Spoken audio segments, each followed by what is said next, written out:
Your Twins dropped back-to-back games in extras against the Rays in heartbreaking fashion, and they're going to look to get back on track as they head west to take on the A's. I think changes are a coming. We'll talk about all that. This is Locked On Twins.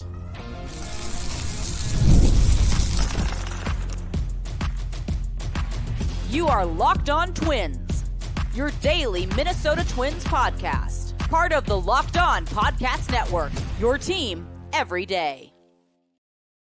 Well, hello again, and welcome back to Locked On Twins. I'm your host, Brandon Warden. You can unfollow me on the tweets at Brandon_WARNE. I have covered the Twins in some form or fashion for the last decade and a half, and my trusty co-pilot is Mr. Dave Brown. He is on the tweets at Answer Dave Brown. He is a BBWAA member and has been covering baseball at large for how long? Mr. Biography here. I think I know why too. Yes, 98. Okay, well that's 6 years. Yeah, math. Well, that's why we love having you here, Dave, because not only have you been covering the Golden Great Game for a fair amount of time, but you give us a nice perspective of maybe from, a few miles away, which is good because sometimes I get a little too focused on Twins territory and not the 10,000 foot view. So again, we appreciate you all listening to us. Thanks for making Locked On Twins your first listen every day. We're free and available wherever you get your podcasts and on YouTube. So if you're watching us on the YouTubes, whether it's on the premiere or after the fact, we appreciate you greatly. Give us a like, subscribe, thumbs up, high five, whatever's in your bag of tricks. We are more than happy to get that from you. And of course, as part of the Locked On Podcast Network, we're your team every day. Today's episode brought to you by today's episode of Locked On Twins is brought to you by Tax Network USA. Did you know that it is never too late to resolve your tax issues with the IRS? Don't wait.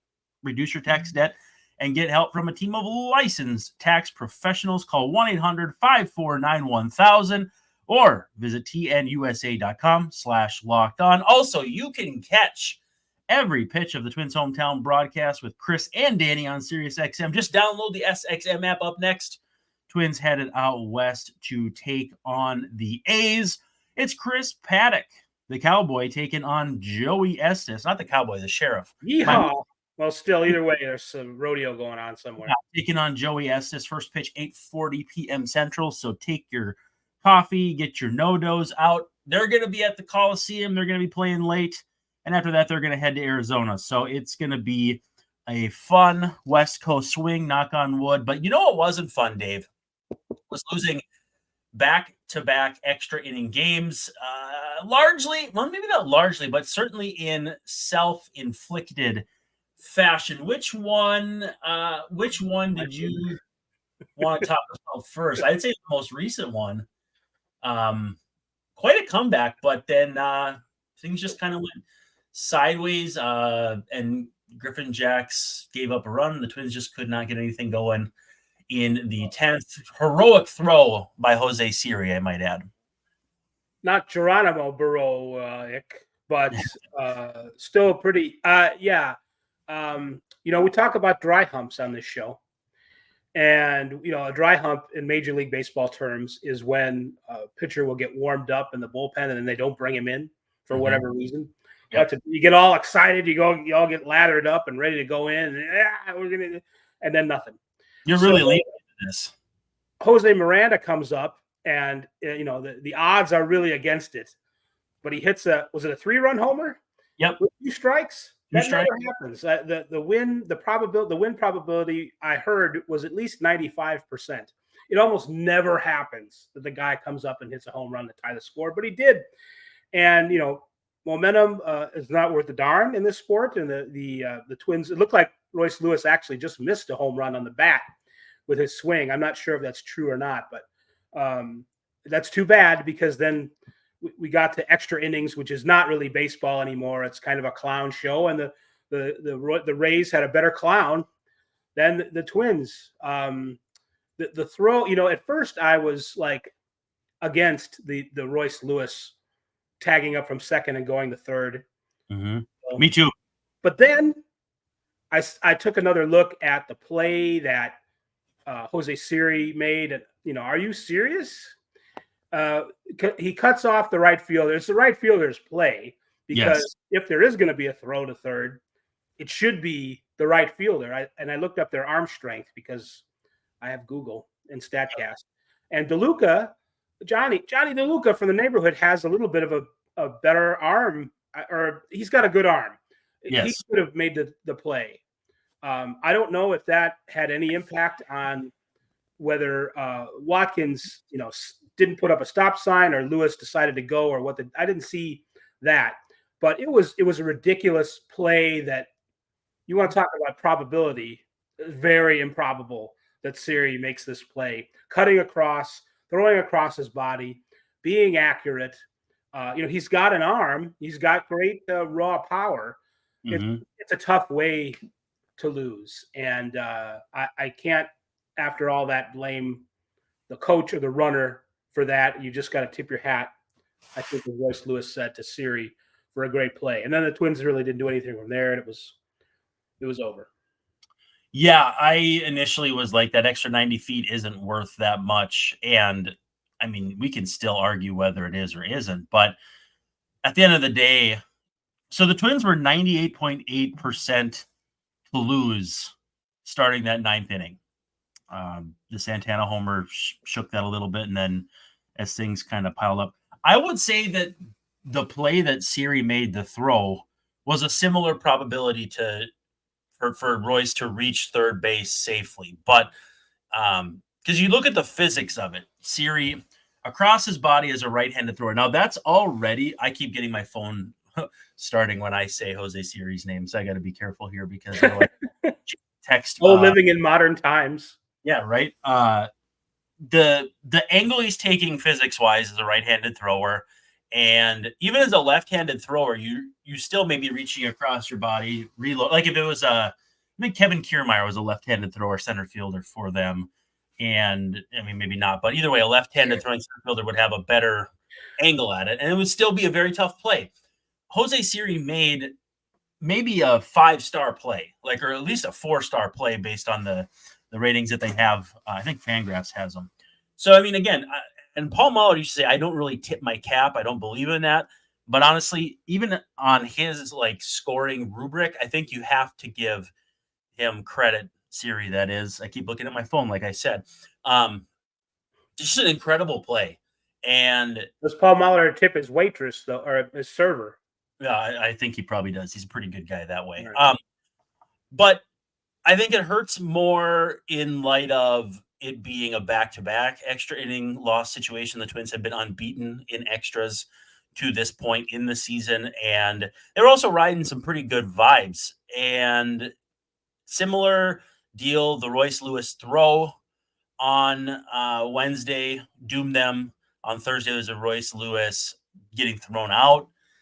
Again, he's been so good, you can't really even be all that bothered, even if today was his fault, and it wasn't. That's just how baseball games work. The bullpen is a bit taxed, and so they weren't able to go to their usual guys. And that was also a source of a sore subject. We'll talk about that as well.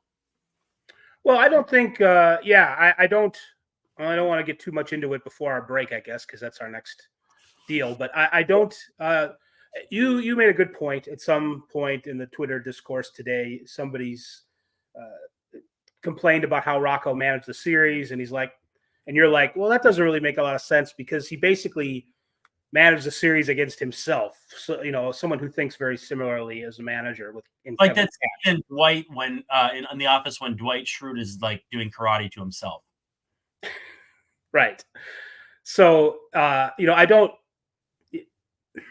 have a problem with, generally speaking. I mean, maybe we can argue about some of the individual whatevers, but I don't have a problem. I don't think Rocco blew the series or Royce Lewis blew the series. The Rays are they're probably underachieving a little bit. They were a very good team last year. They haven't been this year. Mm-hmm. They need to start picking it up or they're going to be in trouble, at least as far as you can't get too far under 500 no matter what the wild card situation is. So I thought it was a dangerous ish series coming in, and the Rays were, they clawed their way into things, and so it's not it didn't end how everybody wanted it to, but at the same time, it shouldn't be all that surprising or even that disappointing because they're going to be a competitive team. Yeah, they're 36 and 39, 14 out in the East, but 5 back in the wild card. And since you asked, the Twins are the 3rd wild card right now, half game behind the Royals and a game up on the Red Sox. So we'll come back. Actually, there was one play in extras from the first game of extras, but the second game of the series that I wanted to look back on that kind of bothered me because it was a veteran player who did something decidedly non-veteran. And then, we'll talk about the changes that are coming because at the very least, they've swapped out relievers. Jay Jackson on the express train back to St. Paul if he clears waivers and accepts the assignment. But we'll talk about all that. We'll talk too about, if Max Kepler is going to need a replacement, Brooks Lee playing a different position. We got a lot of fun stuff to get you. But first, a quick break and a word from our sponsors. So at Locked On Twins here, we pride ourselves on getting you the latest news for your team, whether it's off-season draft, spring training, whatever. But by the way, that's all year round, as is tax collection season. And just because tax season's over, 2 months ago, you had to get all your tax stuff in and all that fun stuff. Maybe you filed for an extension. Maybe you took care of it all right away. Makes no difference. The IRS will still come after you if you owe them money. They'll garnish your wages. They'll levy your bank accounts, even seize your property.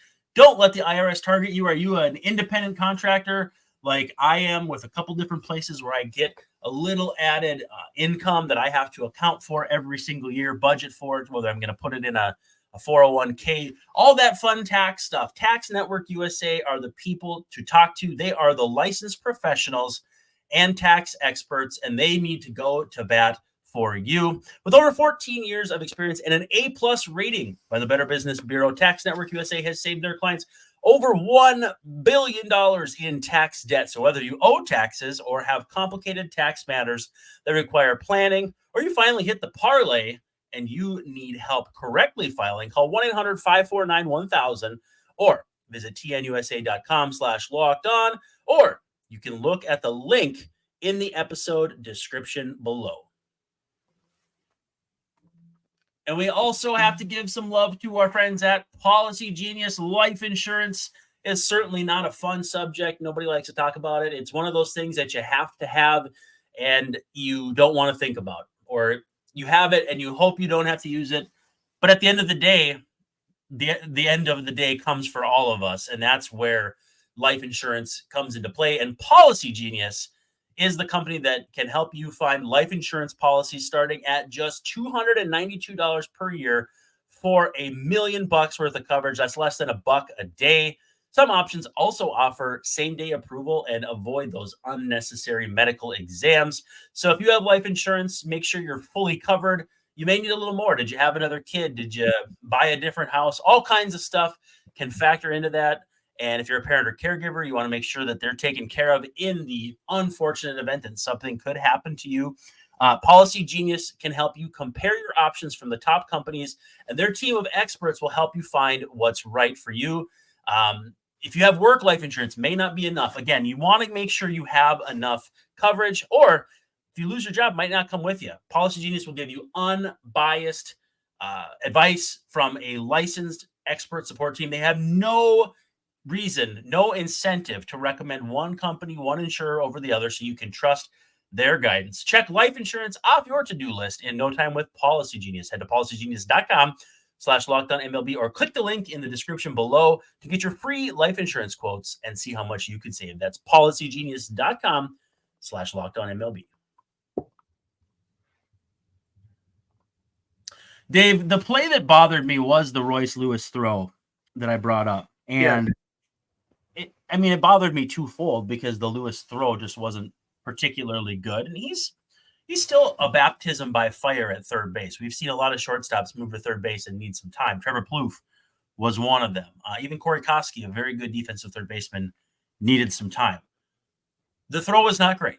There's no denying that. But in that situation, Carlos Santana, 30 8-year-old Carlos Santana, who's been in the big leagues. This is 21st year of professional baseball. Needs to come off the base and keep that ball in front of him. Prevent the run from scoring. You got to know that Johnny DeLuca is running down the line. And yeah, you want to make that scoop, that pick on the outfield side of first base, but discretion is the better part of valor. And that's the play that cost them the game. I mean, I know they had a chance after that to tie it up or take the lead. Lewis grounds out to third. The inning goes pretty quietly. But again, that's the game within the game. And people say, oh, the throw happened really fast, everything.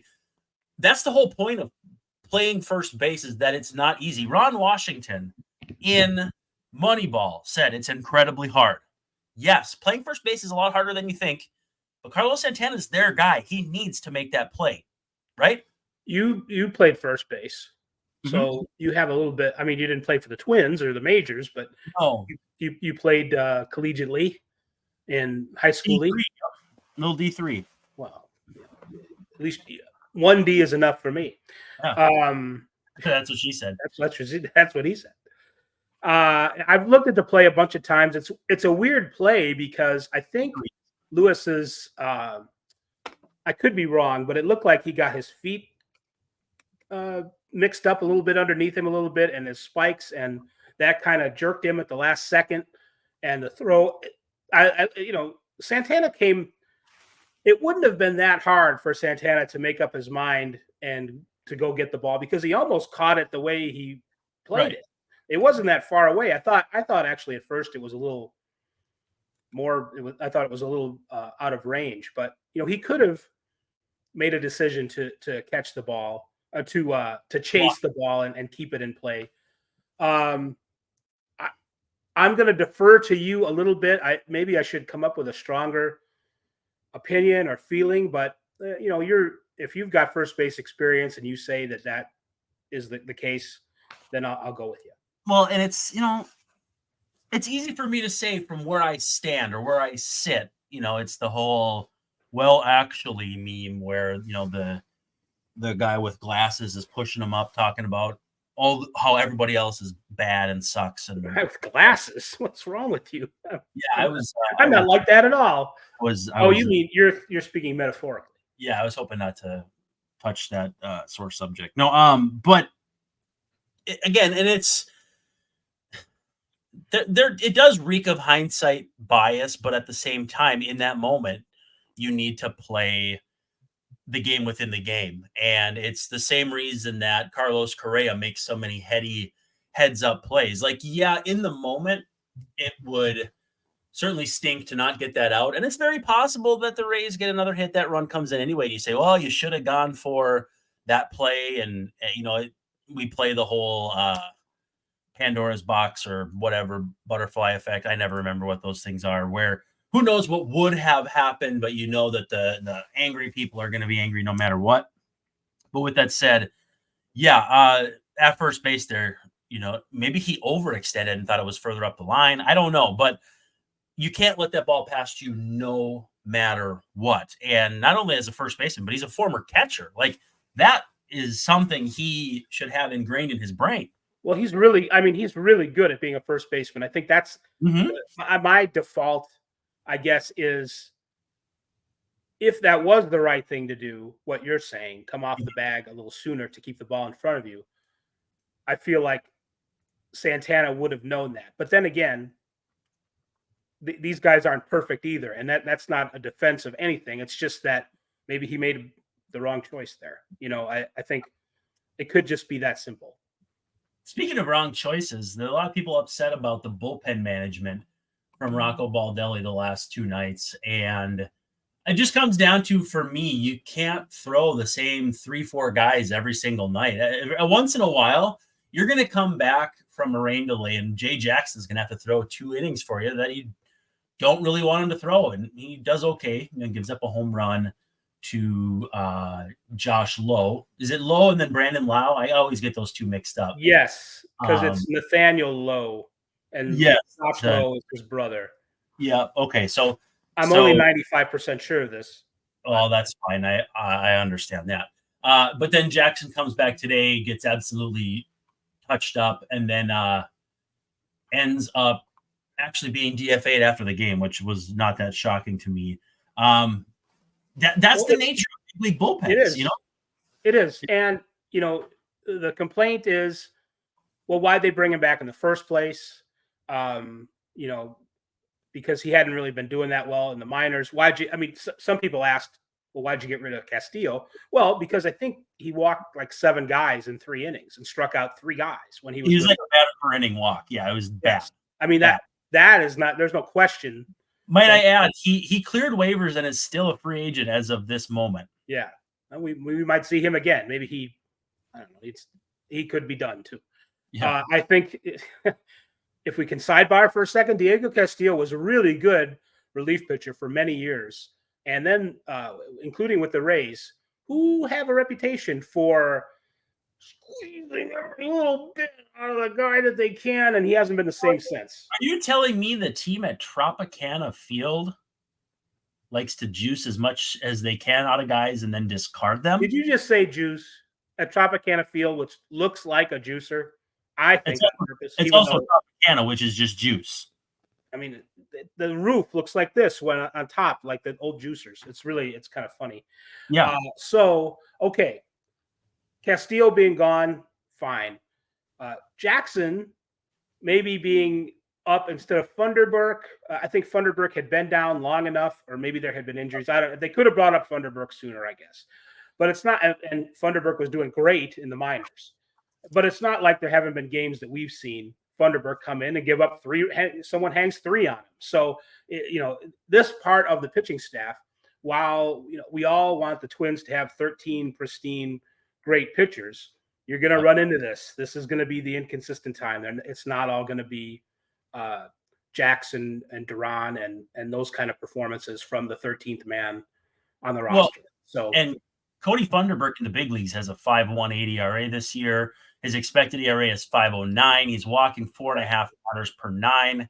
He does not have like this bulletproof quality that so many people seem to think he has or he possesses. I mean, when they DFA'd Jay Jackson the first time, I think his ERA was right around there. It might have been 6 something, but at the same time, it wasn't as though Cody Funderburk is the panacea to all that ails the Twins.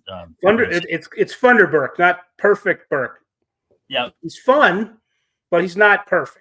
Good with the fundamentals. Hey, Locked On has launched the first ever National Sports 24/7 streaming channel on YouTube, and it's available on Amazon Fire TV on the free Fire TV channels app. Locked On Sports Today is here for you 24/7, covering the top sports stories of the day with the local experts of Locked On, plus our national shows covering every league. Find Locked On Sports Today now, available on the free Fire TV channels app. Let's take a quick break. We'll come back.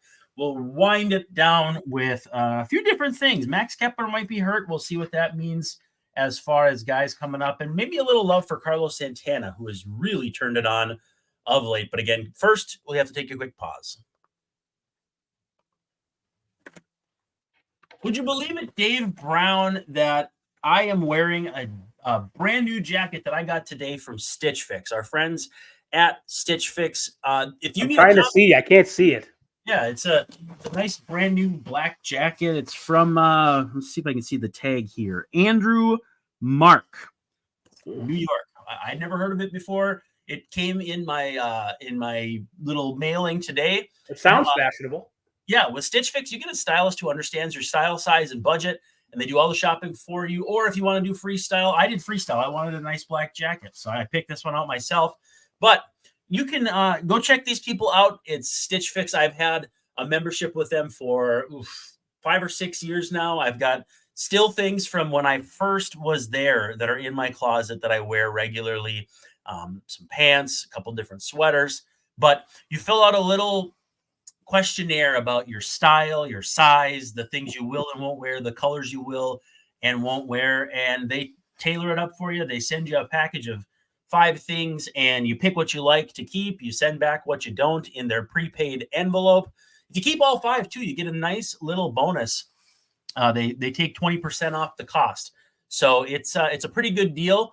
But Stitch Fix is style that makes you feel as good as you look. Now, though, is the best time to get started at stitchfix.com/MLB. Again, you can get a jacket like mine. I also got a couple shirts that I'll wear in a couple different episodes, so I can show those off as well, because they're going to be a key part of my closet. But with stitchfix.com/MLB, you get $100 off. That's $25 each off your first 4 fixes for a limited time only. That's stitchfix.com/MLB. Get $100 off. So stitchfix.com/MLB. You got to redeem within 7 days of signing up, and the offer does not include kid fixes. And Dave, I always, like baseball Twitter likes to do spoonerisms. Oh boy. And Stitch Fix is really funny because it's fish sticks and it sounds like fish sticks. And so like I always joke with my wife, like, oh, my fish sticks came in the mail today. And actually, so ironically enough, this came in the mail today. Like the timing could not have been better. But so did my new glasses. Hey, we love them. Make you look like $1 million and $100. Am I in focus? What's that? Am I in focus enough? I think you're focused-ish. Right. I mean, let me just do this. Focus is all relative. Brooks Lee playing second base tonight. What do you make of that? Aha! Well, I saw people complaining about it when he wasn't. It's like Brooks Lee's played shortstop every day. What are they? They're still in the business of trying to rehabilitate. Who cares? Huh? I said, who cares? Shortstop, second base. I mean, you play short as long as you can, because second base is. I mean, it's nothing compared. It is not. It's easy for him to go over there compared to the other way around. But you got Edouard Julien. You got to try and make sure that Edouard Julien knows that he's still loved, and so it's not unimportant for him to play most of the time at second base. So that's why Brooks Lee's been playing short. Mm-hmm. And but yeah, it shouldn't be that much of a big deal. Although I'm sure we'll talk about it. If he comes up, we will talk about. Well, what about the transition if he boots a ball or something? So it's good that they get him some time just so he remembers what it's like over there on that side of the bag. And Matt Wallner crushing again, still pretty much always since that really rough start, not only with the Twins, but also for a brief spell in St. Paul. Max Kepler slid into first base head first. Don't do that, kids. Don't do that. But I don't think that's why he's hurt. At least he said that's not why. It's a weird all-around thing where he felt something in his neck, but thought it was too late to get a pinch hitter, but then bunted and then slid into first base. Like there's a lot of layers to it that it makes sense to me, and I'm not saying he's making anything up, but at the same time too, you kind of think like, how did all this come together as what happened on the field? You know what I mean? When did this happen? This happened early in the game, right? There were plenty of like early in the game, like right away. So there were choices. They could have switched him out. It wasn't like it was the 8th and they'd use their Rocco pitch. No. This was like his Manuel Margot. Yeah. I know he says Manny is okay now. I still don't really feel comfortable with it, but no, it was in his first plate appearance of the game. So like it was right away. I don't think calling a Hispanic player Manny is quite like calling Roberto Clemente Bobby. It's not exactly the same thing, but or Richie Allen instead of Dick Allen. Huh. I thought that's because that's what he wanted. I don't know much about that story, even though I'm a Dick Allen fan and a student. By the way, Kepler's out was the last out of the first inning. So 2 outs. That was really early. Yes. 2 outs running on first. Yeah, it was weird. Max, yeah, I understand. You get in a position where you don't want to come out of the game in the first inning, and I understand why he did that. I mean, it would have probably been better for him to not do that, and then possibly look at you. What's that? Get the trainers out there to look at you. Yes, that would have been. He tried twice, I believe, to bunt. Once unsuccessfully, and then the other one. But he possibly exacerbating things by sliding into first base head first, which is almost, and it's almost like really 99 times out of 100. Don't do it because you're exposing yourself to an injury, and it's just don't do it. Little leaguers at home, rec leaguers, don't slide into first base. It doesn't work. You go slower. They proved it on Mythbusters. Well, I want to give some love to Carlos Santana before we go. His slash line, I just had it pulled up, is up to let's see here. Yeah, after you ripped him earlier for not coming off the bag, you better give him some love because he's been good. A homer today. 247, 327, 447. He has been ablaze. You know what? I thought him pinch hitting for Jose Miranda in the opener when he walked off the Rays. I wasn't sure about it. And then I heard that Phil Maton's splits left-right are pretty drastic. Carlos Santana is up to a 121 weighted runs created plus. If that number sounds similar, it's almost exactly what Carlos Correa's was when he needed to start raking. He's been a very good signing, I'm sure, for lots of reasons. For Pepsi sales, for clubhouse vibes, for playing first base. There's nobody that you would trust playing first other than him. He's kind of important. You'd think that like everybody could play first in the major leagues, but it ain't true. It certainly isn't true on this team. So it's a good thing that they have, for all the things that they did in the offseason, some of which worked out, some of which didn't, some of which is ownership's deal, some of which is mistakes made by the transaction guys. He's been terrific. Hey, can I mention a couple things that aren't Twins related? Yeah, great. Quickly, Donald Sutherland died. Great actor. He was 88. Kiefer on Twitter said he was one of the most important actors of his time. And I think that's a good way to put it, just because of the kinds of films he was in and the performances. He played he was almost always the best actor in everything he did. And it was a wide range of things. He was often very funny, but he could be serious and creepy. And I think best of all, he was a Montreal Expos fan. And the Expos Twitter account paid tribute to this. So Donald Sutherland loved baseball. Actually, rather than no, take your time. Do it. Yeah, that's good. Well, and also they played at Rickwood Field, a tribute to the Negro Leagues in the wake of Willie Mays dying. Not because of that, but it's just coincidental. And it turned out to be a fun evening, and it's great. It was kind of neat because for at least one game, Rickwood Field in Birmingham, Alabama, became the oldest ballpark in the majors. It's older than Fenway Park, and it's the first time this century that a ballpark since 2000 that a major league game has been played in a ballpark older than Fenway. So I thought it was neat and kind of sort of parallel to the whole statistical business of integrating, if you will, the Negro League statistics. And in that way, it was kind of neat that they did it. And it's something that I hope to see them do every year and maybe expand upon a little bit, because these are the guys, the Negro Leaguers. Like if I had a time machine, that's the first thing that I want to do with a time machine is go back and watch the Negro League play baseball, because there's hardly any video of it.